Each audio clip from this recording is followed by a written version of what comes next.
तो दोस्तों अपनी कुर्सी का पेटी बांध लीजिए, क्योंकि हमने ओपन कर लिया है ग्रोक AI 3 और ग्रोक AI 3 से हमने वो सवाल पूछ लिया है जो देश में सबसे बड़ा और सबसे कंफ्यूजन भरा सवाल है कि आखिर भारत जैसे देश के लिए राहुल गांधी और नरेंद्र मोदी में बेहतर नेता कौन है। तो देखिए ग्रोक AI ने निष्पक्ष तरीके से कितने गजब का एक्सप्लेनेशन दिया है, दोनों की अच्छाइयाँ दोनों की बुराइयाँ बताया है। आप लोग अपने अपने नेता के बारे में अच्छाइयाँ और बुराइयाँ सुनने के लिए तैयार हो जाइए। देखिए ग्रोक AI 3 ने क्या गजब का जवाब दिया है। तो दोस्तों हम लोग चलते हैं, शुरू करते हैं। इन्होंने देखिए पहले यहाँ पर एक छोटा सा इंट्रोडक्शन दे दिया है दोनों नेताओं के बारे में। इंट्रोडक्शन के बाद दोनों की अच्छाई और बुराई बताना शुरू करेगा, आप सुनने के लिए तैयार रहिएगा। देखते हैं राहुल गांधी और नरेंद्र मोदी में बेहतर नेता कौन है। यह सवाल व्यक्तिगत राय, राजनीतिक विचारधारा और नेतृत्व के मूल्यांकन के मापदंडों पर निर्भर करता है। दोनों नेताओं की तुलना करने के लिए उनके कार्यकाल, नीतियां, उपलब्धियों और जनता के प्रभाव को तो यहाँ पर उन्होंने एक दोनों नेताओं के बारे में छोटा सा इंट्रोडक्शन दे दिया है। इंट्रोडक्शन के बाद वो दोनों नेताओं की अच्छाई और बुराई बताएंगे, आप लोग सुनने के लिए तैयार रहिए। तो देखिए इन्होंने क्या लिखा है। राहुल गांधी और नरेंद्र मोदी में बेहतर नेता कौन है। यह सवाल व्यक्तिगत राय, राजनीतिक विचारधारा और नेतृत्व के मूल्यांकन के मापदंडों पर निर्भर करता है। दोनों नेताओं की तुलना करने के लिए उनके कार्यकाल, नीतियों, उपलब्धियों और जनता पर प्रभाव को देखा जा सकता है। तो दोस्तों यहाँ पर ग्रोक ने राहुल गांधी जी के बारे में कई सारे तर्क दिए हैं कि वो क्यों बेहतर नेता इस देश के लिए हैं। तो देखिए उन्होंने पहले पॉइंट में जो दिया है सामाजिक न्याय के प्रति प्रतिबद्धता, तो इस पॉइंट में उन्होंने क्या बोला है कि राहुल गांधी ने बार बार सामाजिक न्याय, गरीबी उन्मूलन और वंचित वर्गों के उत्थान पर जोर दिया है। उनकी भारत जोड़ो यात्रा 2022-23 में जो हुई थी, एक ऐसा प्रयास था जिससे सामाजिक एकता और आम लोगों की समस्याओं को राष्ट्रीय मंच पर लाने की कोशिश की। इस यात्रा ने उन्हें जनता से सीधे जोड़ने में मदद किया। ये तो पहला सामाजिक न्याय के प्रति हो गया प्रतिबद्धता। दूसरे पॉइंट में उन्होंने लिखा है दूरदर्शिता और मुद्दों की पहचान। तो इस बारे में देखिए उन्होंने क्या लिखा है। समर्थकों का मानना है कि राहुल गांधी ने कई ऐसे मुद्दे उठाए हैं जो बाद में सच साबित हुए या चर्चा का केंद्र बने। उदाहरण के लिए जीएसटी, नोटबंदी की आलोचना, अडानी समूह पर सवाल और इलेक्टोरल बॉन्ड जैसे विषयों पर उनकी टिप्पणियां समय के साथ प्रासंगिक सिद्ध हुई हैं, यानी सही सिद्ध हुई हैं। जो उन्होंने कहा वह हुआ।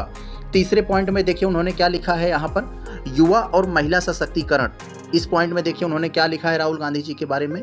उन्होंने युवा कांग्रेस और राष्ट्रीय छात्र संघ को मजबूत करने का प्रयास किया और महिलाओं के अधिकारों व सशक्तिकरण की वकालत की। उनकी नीतियां अक्सर इन्हीं वर्गों को सशक्त करने पर केंद्रित रहती हैं। आगे देखते हैं उन्होंने क्या लिखा है। आगे देखिए चौथे पॉइंट में जो उन्होंने लिखा है ग्रोक ने, ईमानदारी और सादगी। इसमें देखिए उन्होंने क्या बताया, कई लोग उन्हें एक ईमानदार और पारदर्शी नेता मानते हैं जो व्यक्तिगत लाभ के बजाय जनता की भलाई के लिए काम करते हैं। उनकी सादगी और लोगों से मिलने की सहज शैली को सराहा जाता है। यस। पांचवें पॉइंट में लिखा है दोस्तों उन्होंने क्या लिखे हैं, विपक्ष को एकजुट करने की क्षमता। यस। 2024 के लोकसभा चुनाव में कांग्रेस के बेहतर प्रदर्शन, यानी जो 99 से जीती थी कांग्रेस, तो और इंडिया गठबंधन को मजबूत करने में उनकी भूमिका को उनकी रणनीतिक सोच का प्रमाण माना जाता है। उन्होंने विपक्षी दलों को एक मंच पर लाने का अहम योगदान दिया। और यहाँ पर उन्होंने एक अंत में लिखा है, क्या लिखे हैं, कह रहे हैं कि राहुल गांधी की छवि एक ऐसे नेता की है जो सादगी और ईमानदारी से काम करते हैं। वे ज़मीनी स्तर पर लोगों से जुड़ने की कोशिश करते हैं, जैसे ट्रक ड्राइवरों के साथ यात्रा करना, किसानों के साथ खेतों में समय बिताना। यह उनके नेतृत्व को जन केंद्रित बनाता है। आगे उनकी आलोचना के बारे में भी लिखा है, ऐसा नहीं सिर्फ अच्छा ही बताता है। उनकी आलोचना के बारे में उन्होंने क्या लिखा है यहाँ पर, हालांकि उनके आलोचक उनकी नेतृत्व क्षमता, अनुभव की कमी और राजनीतिक स्थिरता पर सवाल उठाते हैं, फिर भी जो लोग उन्हें पसंद करते हैं उनके लिए राहुल गांधी एक ऐसे नेता हैं जो देश को जोड़ने, संविधान की रक्षा करने और सामाजिक आर्थिक सुधारों की दिशा में काम करने की कोशिश करते हैं। यह सब मिलकर उन्हें कई लोगों की नज़र में एक अच्छा नेता बनाता है। यस। अब देखते हैं दोस्तों, ग्रोक ने नरेंद्र मोदी जी का पेज खोल दिया है। इन्होंने नरेंद्र मोदी जी के इंट्रोडक्शन के बारे में कुछ लिखा, इसके बाद बिल्कुल उसी तरह अच्छाइयाँ बुराइयाँ बता रहा है मोदी जी के बारे में। देखते हैं क्या लिखा। नरेंद्र मोदी भारत के वर्तमान प्रधानमंत्री एक प्रमुख और चर्चित राजनेता हैं। उनकी अच्छाइयाँ और बुराइयों के बारे में लोग अलग अलग राय रखते हैं, जो उनके कार्यकाल, नीतियाँ और व्यक्तित्व पर आधारित हैं। नीचे उनके कुछ सकारात्मक और नकारात्मक पहलुओं का विश्लेषण किया गया है। यस, ये तो इंट्रोडक्शन हो गया। अब देखते हैं इनकी अच्छाइयों के बारे में क्या लिखा है। अभी कुछ अच्छाइयाँ बताएगा, फिर उनकी बुराइयाँ भी बताएगा, तो दोनों सुनने के लिए तैयार रहिए। पहले पॉइंट में उनकी अच्छाइयाँ क्या बताया है, आर्थिक सुधार और विकास के बारे में। यस, तो चले हम लोग। मोदी जी ने make in India, digital India और स्टार्टअप इंडिया जैसे अभियानों के जरिए भारत को वैश्विक आर्थिक मंच पर मजबूत करने की कोशिश की है।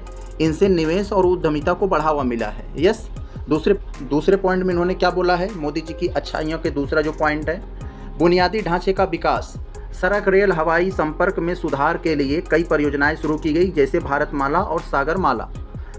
स्वच्छ भारत अभियान के तहत शौचालय निर्माण और स्वच्छता पर जोर दिया गया। यस, तीसरे में उन्होंने क्या विदेश नीति के बारे में लिखा है कि मोदी जी ने भारत की वैश्विक छवि को मजबूत करने के लिए सक्रिय कूटनीति अपनाई। अमेरिका, जापान और यूएई जैसे देशों के साथ संबंध में सुधार हुआ। नेबरहुड फर्स्ट नीति और एक्ट ईस्ट पॉलिसी का क्षेत्रीय सहयोग बढ़ा। यस, प्रशासनिक दक्षता, डिजिटलीकरण और नौकरशाही में पारदर्शिता लाने की कोशिश की गई, जैसे आधार कार्ड का व्यापक उपयोग और डायरेक्ट बेनिफिट ट्रांसफ़र, यानी आपके अकाउंट में जो आपको फ़ायदा मिलता है वो डायरेक्ट आपके अकाउंट में आता है, उसे डीबीटी यानी डायरेक्ट बेनिफिट ट्रांसफ़र बोला जाता है। पाँचवें में इन्होंने क्या लिखा है, लोकप्रियता और नेतृत्व, उनकी संचार शैली और जनता से सीधे जुड़ाव जैसे मन की बात उन्हें एक प्रभावशाली नेता बनाता है। यस, आगे देखते हैं हम लोग बुराइयों के बारे में क्या लिखा है। अच्छाइयाँ तो आप लोगों ने सुन लिया, बुराइयाँ भी सुन लीजिए।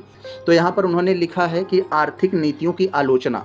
यस, नोटबंदी जो 2016 में हुई थी को कई लोग असफल मानते हैं, क्योंकि इससे छोटे व्यवसायों और आम लोगों को परेशानी हुई और काले धन पर अपेक्षित असर नहीं पड़ा। बेरोजगारी और ग्रामीण संकट को संबोधित करने की कमी की शिकायतें हो रही हैं। आगे देखें इन्होंने दूसरे पॉइंट में क्या लिखा है, सामाजिक ध्रुवीकरण, जिसको लेकर बहुत ज़्यादा चर्चा होती है। कुछ आलोचकों का मानना है कि उनकी सरकार के दौरान धार्मिक और सामाजिक ध्रुवीकरण बढ़ा है। नागरिकता संशोधन अधिनियम यानी CAA और NRC जैसे मुद्दों पर विवाद हुआ है। आगे देखते हैं क्या लिखा है इन्होंने। आगे जो इन्होंने लिखा है, इसी पॉइंट का भी एक हिस्सा बचा है, अल्पसंख्यक समुदायों में असुरक्षा की भावना की बात उठती रही। यस, तीसरे पॉइंट में उनकी बुराइयों के तीसरा पॉइंट जो है क्या लिखा है इसमें, आलोचकों का कहना है कि उनके शासन में मीडिया पर दबाव बढ़ा है और असहमति को दबाने की कोशिश की गई है। यस, आप लोग जानते ही होंगे इसके बारे में। चौथा है नीतिगत आलोचना, कोविड-19 महामारी के दौरान प्रबंधन पर उठे सवाल, खासकर दूसरी लहर में ऑक्सीजन और स्वास्थ्य सुविधाओं की कमी को लेकर।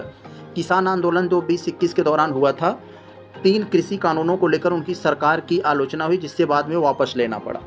यस, पाँचवां उनके बारे में क्या लिखा है, देखते हैं पाँचवें के बारे में, व्यक्तिगत छवि पर जोर।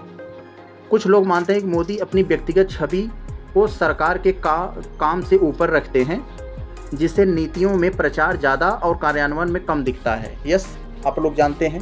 और देखिए अंत में वहाँ पर इन्होंने एक कंक्लूजन के रूप में लिखा है, इसके देखना न भूलिएगा। क्या उन्होंने कंक्लूजन के रूप में, निष्कर्ष के रूप में क्या लिखा है, तो देखते हैं। कौन बेहतर है, यह इस बात पर निर्भर करता है कि आप नेतृत्व में क्या गुण महत्वपूर्ण मानते हैं, मोदी का अनुभव और दृढ़, या गांधी जी यानी राहुल गांधी का सामाजिक जोड़ और नई सोच। दोनों के पास अपनी ताकत और कमजोरियां हैं, और जनता की राय भी क्षेत्र, वर्ग और समय के साथ बदलती रहती है।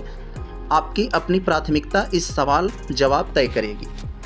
तो देख लिया हमने किस तरीके से एक न्यूट्रल तरीके से दोनों नेताओं के बारे में ग्रोक AI 3 ने कितना गजब का जवाब दिया है।